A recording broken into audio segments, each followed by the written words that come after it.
ಮತ್ತು ನಮ್ಮ ಜೀವಿ ಮಾಡ್ತಾ ಇದ್ದೀವಿ.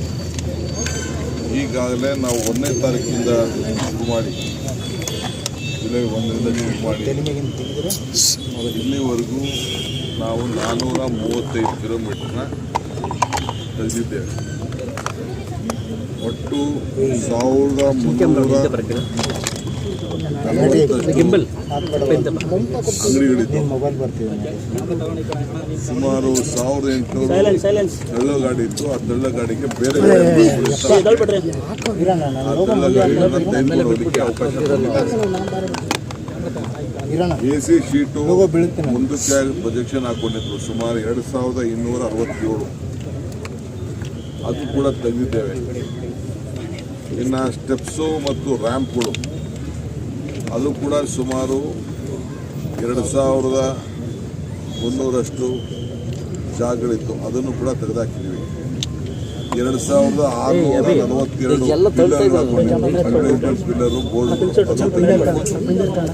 ಸುಮಾರು 2447 ಗೌರ್ಮೆಂಟ್ ಶೆಡ್ಗಳಿತ್ತು. ಅದು ತೆಗೆದಿದ್ದೀವಿ. ಒಟ್ಟು 9878 ಜಾಗಗಳನ್ನು ಗುರ್ತಾಗಿಟ್ಕೊಂಡು ತೆಗೆದು ಈಗಾಗಲೇ ಡೆಬ್ರಿಸ್ ಅನ್ನು ಕೂಡ ಅದನ್ನು ರಿಮೂವ್ ಮಾಡಿ ತೆಗೆದಿದ್ದಾಗಿ ಅಲ್ಲೇ ಅದ್ರ ಜೊತೆಗೆ ರಿಪೇರಿ ಮಾಡ್ಕೊಂಡು ಬರೋಂಥ ಕೆಲಸ ಕೂಡ ನಮ್ಮ ಅಧಿಕಾರಿಗಳು ಇದು ಮುಂದುವರಿತದೆ. ಎಲ್ಲ ನಮ್ಮ ಬೀದಿ ಬದಿ ವ್ಯಾಪಾರಿಗಳಿಗೆ ಹೇಳಿದಷ್ಟೇ. ಈಗ ನಮಗೆ ನಾವು ಐಡೆಂಟಿಫಿಕೇಶನ್ ಕಾರ್ಡ್ ಕೊಟ್ಟಿದ್ದು, ಆದರೆ ಕೋರ್ಟ್ ಅವರು ಅದನ್ನು ವಜಾ ಮಾಡಿದ್ದಾರೆ. ಮತ್ತೆ ನಾವು ಐಡೆಂಟಿಫಿಕೇಶನ್ ಕಾರ್ಡ್ ಕೊಡ್ತೀವಿ. ಬೇರೆ ಜಾಗಗಳನ್ನ ನೋಟಿಫೈ ಮಾಡ್ತೀವಿ. ಆ ನೋಟಿಫೈ ಜಾಗದಲ್ಲಿ ಬನ್ನಿ, ವ್ಯಾಪಾರ ಮಾಡ್ಕೊಂಡು ನೀವು ವಾಪಸ್ ಏನೆಲ್ಲ ಹೊರಗಡೆ ಇರೋಗೆಲ್ಲ ನಾವೆಲ್ಲ ಮಾಡೋಕ್ಕಾಗಲ್ಲ. ದೊಡ್ಡ ಮಾಫಿಯಾ ಇದೆ. ತಂದು ಕೆಲವರು ಇವರು ರೌಡಿಗಳು ಅವ್ರ ಹತ್ರ ದುಡ್ಡಿಸ್ಕೊಳ್ಳೋದು, ಬಿಡೋದು, ಮಾಡೋದು, ಒಂದು ಏರಿಯಾಗೆ ಹಂಚ್ಕೊಳ್ಳೋದು, ಆ ಥರ ಎಲ್ಲ ನಡೆದಿದೆ. ಆ ಮಾಹಿತಿಯೆಲ್ಲ ಸೊ ನಾವು ಈಗಾಗಲೇ ನಮ್ಮ ಎಲ್ಲ 5 ಕಾರ್ಪೊರೇಷನ್ ನಡೀತಾ ಇದೆ. ಇದು ಮುಂದುವರಿಸ್ತೀವಿ. ಪೊಲೀಸರು ಮತ್ತು ನಮ್ಮ GP ಆಫೀಸರ್ಸ್ ಇದಕ್ಕೆ ತುಂಬ ಕೆಲಸ ಮಾಡ್ತಾ ಇದ್ದಾರೆ. ಅವ್ರಿಗೆ ಫ್ರೀ ಹ್ಯಾಂಡ್ ಕೊಟ್ಟಿದ್ದೀವಿ. ನಾವು ಇದಕ್ಕೆ ಎಲ್ಲ ಪಕ್ಷದವರು ಕೂಡ ಇದಕ್ಕೆ ಬೆಂಬಲವಾಗಿ ನಿಂತಿದ್ದಾರೆ. ಸೊ ಬೆಂಗಳೂರು ಸ್ವಚ್ಛ ಬೆಂಗಳೂರನ್ನು ಕಾಪಾಡಬೇಕು. ಆ ದೃಷ್ಟಿಯಿಂದ ಇವತ್ತು ಇಡೀ ದೇಶ ನಮ್ಮ ಬೆಂಗಳೂರನ್ನು ಗಮನಿಸ್ತಾ ಇದೆ. ಸೊ ಆ ಕೆಲಸ ನಾವು ಮಾಡ್ತಾ ಇದ್ದೀವಿ. ನೀವು ಕೂಡ ಮಾಧ್ಯಮದವರು ನಮಗೆ ಸಹಕಾರ ಕೊಟ್ಟಿದ್ದೀರಿ. ಆತಂಕ ಪಡೋದು ಬೇಡ. ಬಡವರು ನಮ್ಮವರೇ ಅವರು. ಆದರೆ ಹಂಗಂತ ಹೇಳಿಕೊಂಡು ಯಾವುದೋ ಜಾಗದಲ್ಲಿ ಹೋಗಿ ಠಿಕಾನೆ ಹೊಡ್ಕೊಂಡು ಕೂತ್ಕೊಳ್ಳೋಕ್ಕಾಗಲ್ಲ. ಸರ್ಕಾರಿ ಜಾಗ ಇರ್ಬೋದು, ಪ್ರೈವೇಟ್ ಜಾಗ ಇರ್ಬೋದು, ಮಾಡೋಕ್ಕಾಗಲ್ಲ. ಅವ್ರಿಗೂ ಸರ್ಕಾರದಲ್ಲಿ ಅವಕಾಶ ಇದೆ. ಬೀದಿ ಬದಿ ವ್ಯಾಪಾರಿಗಳು ಬದುಕಬೇಕು ಅಂತ ನಮ್ಮ ಆಸೆ ಇದೆ. ಅವ್ರಿಗೀಗಾಗಲೇ ನಾವು ಸುಮಾರು ಈಗಾಗಲೇ ನಿಮಗೆ ಗೊತ್ತಿರಬೇಕು, ಈಗ 3 ವರ್ಷದಿಂದ ಸುಮಾರು 900ಕ್ಕೂ ಹೆಚ್ಚು ಸಾವುಗಳು ಇವತ್ತು ಪಾದಚಾರಿಗಳದ್ದು ಇವತ್ತು ಆಗಿದೆ. ಸೊ ಅದರಿಂದ ನಾಗರಿಕರ ಅನುಕೂಲಕ್ಕೋಸ್ಕರ ಈ ಕಾರ್ಯಕ್ರಮ ನಾವು ಮಾಡ್ತಾ ಇದ್ದೀವಿ. ಇದೇನು ನಮ್ಮ ಸ್ವಂತಕ್ಕೇನು ಲಾಭ ಇಲ್ಲ. ಇದು ನಾಗರಿಕರು ನಿಮಗೆ ಎಲ್ಲರೂ ಈಗ ವೆಹಿಕಲ್ ಹೋಗ್ಬೇಕಾದ್ರೆ ಅವ್ರು ಅಲ್ಲಿ ಸಣ್ಣದಾಗಿ ಇರ್ಬೇಕಾದ್ರೆ ಎಲ್ಲ ರೋಡ್ ಬರ್ತಾರೆ. ಆ ರೋಡಲ್ಲಿ ಬಂದ ತಕ್ಷಣ ರೋಡು ವೆಹಿಕಲ್ಗಳು ಮೂವ್ಮೆಂಟ್ ಆಗ್ತಾ ಇಲ್ಲ. ಇವೆಲ್ಲ ದೊಡ್ಡ ಸಮಸ್ಯೆ ಇದೆ. ಸೊ ಅದಕ್ಕೆ ನಾನು ಏನು ನಡೆದಿದೆ ಕಳೆದ 15 ದಿನದಿಂದ ಏನೇನು ಕೆಲಸ ಆಗ್ತಾಯಿದೆ ಅಂತ ನಾನೇ ಖುದ್ದಾಗಿ ವೀಕ್ಷಣೆ ಮಾಡಕ್ಕೆ ಬಂದಿದ್ದೇನೆ. ಪ್ರತಿ 15 ದಿನಕ್ಕೂ ಇಂಥ ಕೆಲಸಗಳನ್ನ ನಾವು ವೀಕ್ಷಣೆ ಮಾಡ್ತಾಯಿದ್ದೀವಿ. ಈಗ ನಾನು ಮಾರ್ಕೆಟ್ ಕೂಡ ಜಯನಗರ ಮಾರ್ಕೆಟ್ ಕೂಡ ನೋಡಿದ್ದೇನೆ. ಅದು ಭಾಳ ದಿನದಿಂದ ನಮ್ಮ ನಾಯಕರುಗಳು ಹೇಳ್ತಾಯಿದ್ರು. ಅದಕ್ಕೂ ಸದ್ಯದಲ್ಲೇ ಒಂದು ತೀರ್ಮಾನ ಮಾಡ್ತೀವಿ. ಅದು ಎಲ್ಲೆಲ್ಲಿ ಅದನ್ನು ಹೊಸದಾಗಿ ತಿರುಗಿ ಅದನ್ನು ಕಟ್ಟಿಸ್ಬೇಕು, ಅದನ್ನು ಹೊಡೆದಾಕ್ಬಿಟ್ಟು ಅರ್ಧ ಆಗಿದೆ, ಇನ್ನು ಅರ್ಧ ಕಟ್ಟಿಸ್ಬೇಕು. ಆ ಕೆಲಸ ಕೂಡ ನಾವು ಸದ್ಯದಲ್ಲೇ ಯಾವುದಾದ್ರು ಒಂದು ಮಾಡಲಲ್ಲಿ ಒಂದು ಸ್ಕೀಮ್ ಮಾಡಿಬಿಟ್ಟು ನಾವು ಮಾಡ್ತೇವೆ. ನಮ್ಮ ಆಸ್ತಿಗಳನ್ನು ರಕ್ಷಣೆ, ನಾಗರಿಕರಿಗೆ ಗೌರವ ಕೊಡುವಂಥ ಕೆಲಸವನ್ನು ನಾವು ಮಾಡ್ತೀವಿ. ಸರ್, ಬೀದಿ ಬದಿ ವ್ಯಾಪಾರಸ್ಥರು ಎಲ್ಲರೂ ಬಡವರೇ ಸರ್. ಅವತ್ತಿನ ತಿಂದು ಅವತ್ತಿನ ದುಡ್ದು ಅವತ್ತೇ ಇದು ಮಾಡೋರು. ಅಂತಹ ಏನು ಬೀದಿ ಬದಿ ವ್ಯಾಪಾರಸ್ಥರು ತೆರವು ಕಾರ್ಯ ಆಗಿದೆ ಸರ್. ಅವರಿಗೆ ಪರ್ಯಾಯ ವ್ಯವಸ್ಥೆ ಅಂದರೆ ರಸ್ತೆ ಪಕ್ಕದಲ್ಲಿ ಮಾಡ್ತೀನಿ ಅಂತ ಹೇಳಿದ್ದಾರೆ, ಬಟ್ ಅದು ಮಾಡಿಲ್ಲ ಅಂತ ಆರೋಪ ಇರೋದು. ಭಾಳ ಸಂತೋಷ. ಆರೋಪ ಮಾಡೋರೆಲ್ಲ ಆರೋಪ ಮಾಡ್ತಾರೆ. ಅವ್ರಿಗೆ ಬೇರೆ ಜಾಗ ನಾವು ಐಡೆಂಟಿಫೈ ಮಾಡಿ ನೋಟಿಫೈ ಮಾಡ್ತೀವಿ. ಪಕ್ಕದ ಜಾಗ ಸಾರಿ ಜನಕ್ಕೆ ವೆಹಿಕಲ್ ಮೂವ್ಮೆಂಟ್ಗೆ ಹಾಕ್ಬಾರ್ದು. ಹಾಗಂತ ಪಕ್ಕದ ಜಾಗ ಅಂತ ಯಾವುದೋ ಮನೆ ಮುಂದೆ ಎಲ್ಲ ಹಾಕ್ಬೇಕಾಗಲ್ಲ.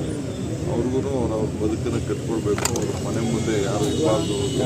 ಆ ಮನೆಗಳದ್ದು ಒತ್ತಡ ಎಲ್ಲ ಇದೆ. ಎಲ್ಲಿ ಯಾವುದು ಡ್ಯಾಮೇಜ್ ಇಲ್ಲ, ಯಾರಿಗೂ ಅನಾನುಕೂಲತೆ ಇಲ್ಲ ಅಂತ ಜಾಗಗಳನ್ನು ನೋಟಿಫೈ ಮಾಡಿ ಅಲ್ಲಿ ಅವಕಾಶ ಕೊಡ್ಬೇಕು. ಬೆಳಗ್ಗೆ ಬರಬೇಕು, ಸಾಯಂಕಾಲ ಹೋಗ್ಬೇಕು. ಆ ಕೆಲಸಕ್ಕೆ ಹೋಗ್ಬೇಕು. ಸರ್, ವಿಜಯನಗರ ಅಂಡರ್ ಪಾಸ್ ಅಲ್ಲಿ ಕೂಡ ಹೀಗೆ ಪರ್ಯಾಯ ವ್ಯವಸ್ಥೆ ಮಾಡಿತ್ತು. ಬಟ್ ಅಂಡರ್ ಪಾಸ್ ಅಲ್ಲಿ ಯಾವುದೇ ಕೂಡ ಬೀದಿ ಬದಿ ವ್ಯಾಪಾರಸ್ಥರು ಒಳಗಡೆ ಹೋಗಿ ವ್ಯಾಪಾರ ಮಾಡ್ತಿಲ್ಲ. ಎಲ್ಲರೂ ಕೂಡ ಮತ್ತೆ ಮೇನ್ ರಸ್ತೆಗೆ ಬರ್ತಾ ಇದ್ದಾರೆ. ಇದರಿಂದ ಪ್ರಾಬ್ಲಮ್ ಆಗ್ತಿದೆ. ಇದನ್ನ ವ್ಯಾಪಾರಸ್ಥರು ಅರ್ಥ ಮಾಡ್ಕೋಬೇಕು. ವಿಜಯನಗರ ಒಂದೇ ಅಲ್ಲ, ಆ ರೀತಿ ಬೇರೆ ಬೇರೆ ಕಡೆಗಳಲ್ಲೂ ಆಗಿದೆ. ಅವ್ರಿಗೆ ಯಾವ ರೀತಿ ಜಾಗೃತಿ ಮೂಡಿಸ್ತೀರಿ ಅಂತ? ನಿಮ್ಮ ಸಲಹೆ ಇದೆಯಲ್ಲ, ನಿಮ್ಮ ಸಲಹೆ, ನಿಮ್ಮ ಅನುಭವದ ಜ್ಞಾನ ಭಂಡಾರದಿಂದ ಏನೆಲ್ಲ ಈಚೆ ಬರ್ತಾ ಇದೆ ಮಾತು, ಅದಕ್ಕೆಲ್ಲ ಗೌರವ ಕೊಡುವಂಥ ಕೆಲಸ ಮಾಡ್ತಾರೆ. ಸೊ ಟುಡೇ ಬಹಳ ವರ್ಷಗಳಿಂದ ಫುಟ್ಪಾತ್ ಬಹಳ ಕೆಲಸ today we have from last 15 days we have taken a big launch on this cleaning of this footpath in Bangalore. You know, the entire India and the world is looking at Bangalore. We want a safety. I think last 3 years about more than 900 pedestrians have lost their life because of this menace. So we have decided, and Mr. Krishna Bairegowda has been taken up this responsibility of the Bangalore city. He is doing a great job. The entire government stands committed to it. I have instructed all the Greater Bangalore Authority and my corporation. Apart from that, even at the borders of Bangalore also, in the Peria area also, we will take this forward. So already more than about 435 kilometers has been done. I think thousands of shops has been evacuated, and more than about totally 9,878 encroachments have been removed in different capacities. Some are there having their pillars, some are there having their sheds, some are there having their ramps, some are there having their advertisement boards, shades and all. So tons together, thousands of tons of this material has been removed. At the same time, we are repairing all those places. So all the political party leaders are supporting. I would like to thank the Bengal all the political party leaders, especially BJP leaders, also supporting this cause. So the residents also are supporting the cause. I thank for all of them. There will be criticism. We are ready to accept the criticism for the betterment of Bangalore. We will see that the poor will be given an alternative place. We will identify a place. We will give them identification card. We will give them food cards. We will give them facilities. They should also grow. We believe in the youth of this youth. We believe in the unemployment. We believe in the poor social aspect. They should also live. And we should see that the Bangalore also should be very clean. So Bangalore is a cosmopolitan city. So we will all work together. I thank all the media friends also for supporting for this. ನಿರಂತರ ಸುದ್ದಿ ಹಾಗೂ ಮಾಹಿತಿಗಾಗಿ ನಮ್ಮ channel like ಮಾಡಿ ಮತ್ತು subscribe ಮಾಡಿ.